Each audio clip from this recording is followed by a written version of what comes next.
بسم الله الرحمن الرحيم. نبدأ الكلام بالسلام على خير الأنام. اللهم صل وسلم وبارك على سيدنا محمد وآله وأصحابه أجمعين. ازيكم حبايبي، عاملين ايه؟ كل سنة وانتم طيبين. هنبدأ مع بعض النهاردة تفريزات رمضان. من كيلو واحد لحمة مفرومة هخليهولك 4 كيلو لحمة مفرومة ب4 وصفات مختلفة، ولا سحر ولا شعوذة. مع ماما نانا كل شيء تمام. 4 وصفات مختلفة، 4 كيلو لحمة، كل وصفة من دول كيلو. عملتهم بكيلو واحد لحمة مفرومة. هقولك ازاي، بس قبل ما اقولك ازاي لو لسه ما اشتركتيش انزلي بسرعة اشتركي في القناة وفعلي زر الجرس عشان يوصلك كل جديد، واللايك والكومنت بتاعك، ويلا بينا عشان اقولك اتعمل ازاي.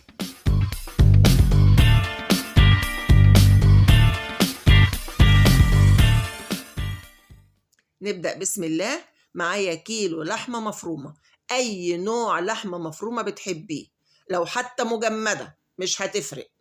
أنا هنا جايبة كيلو لحمة جاموسي، أعزكم الله، كيلو لحمة جاموسي.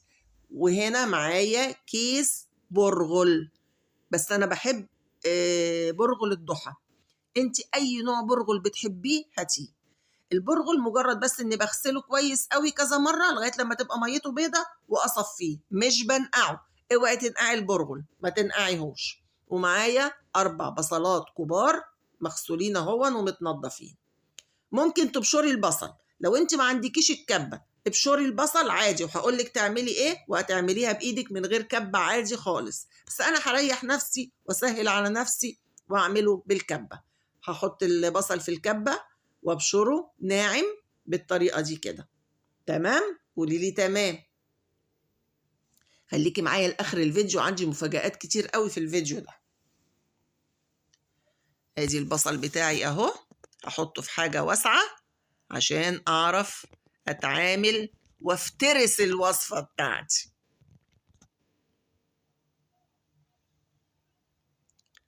اللهم صل وسلم وبارك على سيدنا محمد واله واصحابه اجمعين. اللهم بلغنا رمضان لا فاقدين ولا مفقودين.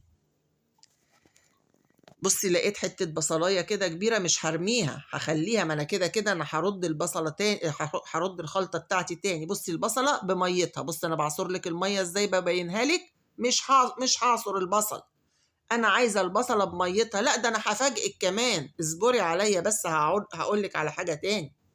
هحط بقى معلقتين كبار مليانين ملح، ومعلقتين كبار مليانين فلفل اسمر. تمام؟ قولي تمام. ومعلقتين كبار مليانين بابريكا. البابريكا دي هتودي لك الوصفة في حتة تانية خالص، وفي نفس الوقت هتدي للوصفة بتاعتي اللون بتاع اللحمة، مش هتخلي البصل والفريك يخلوها فاتحة.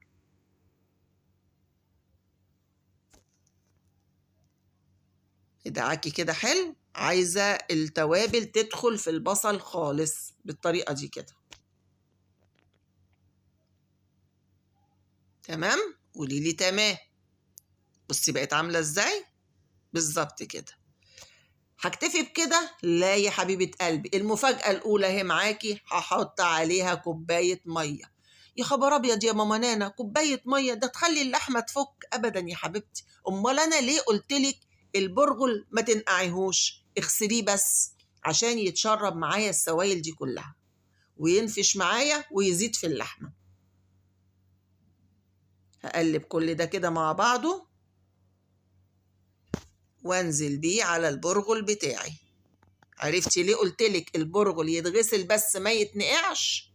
علشان يشرب السوائل دي كلها.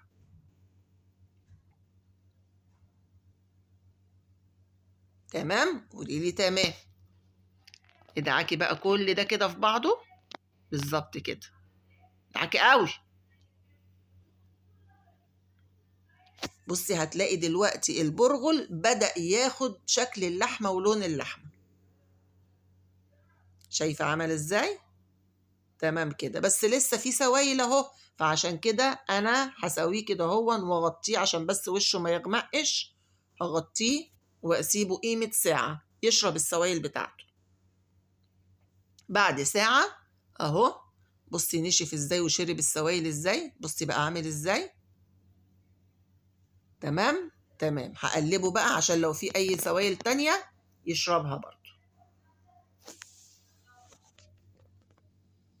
هنزل هنا بقى بالبطل بتاعي بكيلو اللحمة بتاعتي.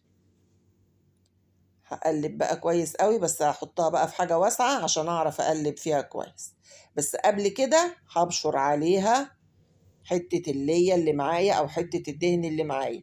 لو انتي ما عندكيش كبة، يبقى زي ما قلت لك هتبشري البصلة وهتبشري حتة اللية دي زي ما انا بعمل كده. لكن انا علشان كده كده هحطها في الكبة، هسهل على نفسي هقطعها. انا بديك كل الحلول اهو. لو ما عندكيش كبة، ابشري البصل وابشري اللية او الدهن معاها، وعجني بعد كده فيها كويس قوي. هنا ما تصورتش بس ان انا حطيت باكو بيكنج باودر او ما يعادل معلقة كبيرة مليانة بيكنج باودر. طب ايه لازمة البيكنج باودر يا ماما نانا؟ اولا هتخلي اللحمة بتاعتي ما تكشش. ثانيا هتديها هشاشة وطراوة كده وتبقى جميلة، ما تبقاش مكبوسة.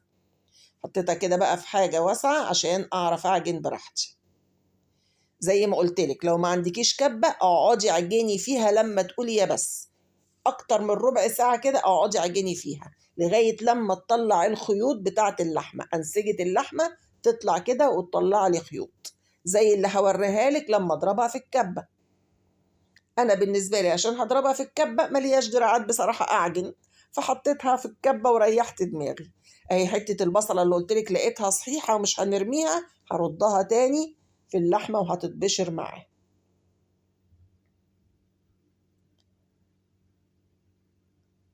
هنديها كده لفة في الكبة علشان تتداخل في بعضها وتطلع لي الأنسجة اللي فيها. زي ما قلتلك لو ما عندكيش كبة عجني فيها لما تقولي يا بس، والبصلة تبشريها وحتة الدهن أو اللية تبشريها.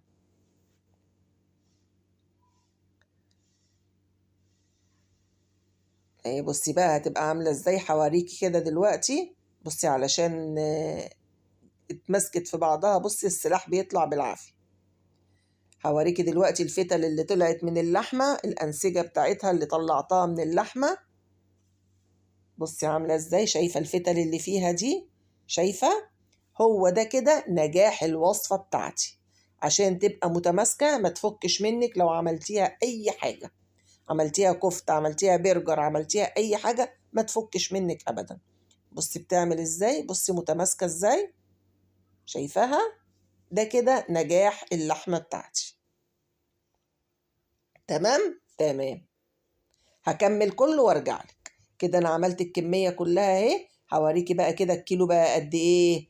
ها، 4 كيلو ده ولا مش 4 كيلو؟ ده لسه كمان لما كل ما تريح كل ما البرجل هينفش معاكي اكتر ويزيد معاكي اكتر. بس انا قلت اعملها واخلص واحطها في الفريزر وتنفش براحتها في الفريزر. هنقسمها كده بقى على 4. 4 كيلو ولا مش 4 كيلو؟ كيلو اللحمة بقى 4 كيلو ولا ما بقاش 4 كيلو؟ ايه رأيك؟ هنعملهم بأربع وصفات مختلفة. مش بقولك الفيديو ده كله مفاجآت؟ كل كيلو من دول هيبقى وصفة لوحده. طب ازاي يا ماما نانا؟ هقولك اهو اصبري. بصي انا بوريكي الفتل اللي جوه اللحمة، بصي الأنسجة بتاعت اللحمة. ايه رأيك؟ تعالي بقى نعمل الوصفات بتاعتنا. زي ما بقولك هنا هو، انا هنا بشرح لك بقولك انت كل ما تسيبيها كل ما هتنفش زياده. انت المفروض كنت ريحتيها اكتر من كده، بس انا علشان التصوير ومستعجله قلت هعجنها واخلص احطها في الفريزر تنفش براحتها. هنا بقى انا جايبه من العطار 3 توابل باطعمه مختلفه، 3 خلطات باطعمه مختلفه. جايبه من العطار خلطه حواوشي وخلطه برجر وخلطه كفته مشويه. ده اللي هيفرق معايا في أطعمة الخلطة بتاعتي دي أو الكفتة بتاعتي أو اللحمة بتاعتي. تمام؟ أول واحدة هحط عليها توابل الكفتة المشوية. حط 2 معلقة كبار مليانين من خلطة الكفتة المشوية، وهعجنها كويس قوي واخليها كده التوابل تخش فيها كلها.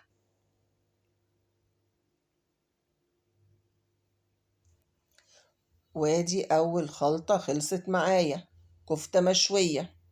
لو انتي هتعمليها في الفرن صبعيها وشيليها متصبعة جاهزة، اعمليها على عصاية شيش طاووق ولا حاجة، أو صبعيها على إيدك وشيليها في الفريزر متصبعة جاهزة. أنا هشيلها زي ما هي كده علشان أنا هعملها في السياخ بتاعت الشواية بتاعت الفحم، فهطلعها في ساعتها وأسيخها على طول. تاني خلطة معايا خلطة الحواوشي، برضو أعجنها كويس كده وهشيلها معايا برضو كده، وساعة ما اجي اعملها اضيف عليها بقى قوطة، فلفل، بقدونس، تحطي في الرغيف بتاعك جبنة موتزاريلا زي ما انت عايزة كده اتعاملي بيها. تمام كده تمام. دي تاني وصفة. الوصفة التالتة هحط عليها توابل برجر. ده برجر صحي مفهوش بقى فول صويا ولا فيه اي حاجة تضر باطفالنا الصبيان. هحط عليها توابل البرجر واقلبها برضو كويس. البرجر بقى هو ده اللي انا فعلا هعمله قراص واشيله في الفريزر قراص، بس انا مرضتش اطول عليك الفيديو. انت عارفة احنا بنعمل قراص البرجر، بحط كيس على اي غطا برطمان وبعملها وبشيلها ما بين كل واحدة وواحدة كيس. هنكنها دلوقتي كده وهبقى اعملها انا بعد الفيديو. والوصفة الرابعة دي أو القطعة الرابعة أو الكيلو الرابع هشيله معايا جوكر. يعني إيه يا ماما أنا جوكر؟ جوكر يعني هشيله زي ما هو كده، أي وصفة فيهم حابة أعملها هعملها في وقتها. تمام؟ تمام. لو عجبك الفيديو ما تبخليش عليا بقى زي ما اتفقنا، انزلي اشتركي وفعلي زر الجرس لو لسه ما اشتركتيش، وكومنتك الحلو وتعليقك الأجمل واعمليها واكتبي لي في الكومنتات طلعت ازاي، وأكيد من ايدك هتبقى أحلى. والسلام عليكم ورحمة الله وبركاته، وكل سنة وانتم طيبين يا حبايبي.